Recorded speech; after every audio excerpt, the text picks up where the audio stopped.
શ્રાવણ માસ શિવજીની ભક્તિ સાથે દશામાં જે મોરગઢવાળી માતાજીના વ્રત અને ઉપવાસના 10 દિવસની શરૂઆત થતી। દશામાના આ 10 દિવસ શ્રદ્ધાળુઓ ઉપવાસ વ્રત કરી સમગ્ર 10 દિવસ માની આરાધના, ઉપાસના અને ભક્તિ કાલાવાલા કરી માતાજીને પ્રસન્ન કરવાની આજીજી કરતા હોય છે। ભજન, ભોજન, આરતી તેમજ પોતપોતાની પરિસ્થિતિને અનુરૂપ માની પૂજા અર્ચના કરી 10મા દિવસે માની વિદાય ખૂબ જ ધામધૂમથી કરવામાં આવે છે। આના જ ભાગરૂપે રાષ્ટ્રીય સ્વાભિમાન સેના તેમજ શ્રીમતી ફ્રેનીબેન ચેરિટેબલ ટ્રસ્ટ દ્વારા દશામાની મૂર્તિ પધરાવવા જતા યાત્રિકો માટે ફળાહાર તેમજ ઠંડા જ્યુસનું આયોજન કરવામાં આવ્યું હતું।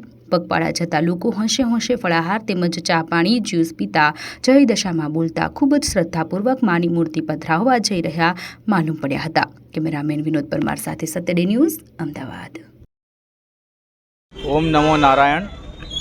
આજે દશામાના વ્રત છે અને આજે છેલ્લા દિવસ નિમિત્તે રાષ્ટ્રીય સ્વાભિમાન સેનાએ અહીંયા સારું એવું સેવાનું વિતરણ ઉજવ્યું છે, જેમાં સૂકી ભાજી છે, શરબત છે અને બધા માણસો જે જાય છે એને આપે છે અને સેવા કરે છે અને આવી રીતે બધા માણસો જોડાઈ રહી છે અને આવું ને આવું સારું કરતા રહે અને બધા માણસો જોડાઈ રહે એવા આશીર્વાદ।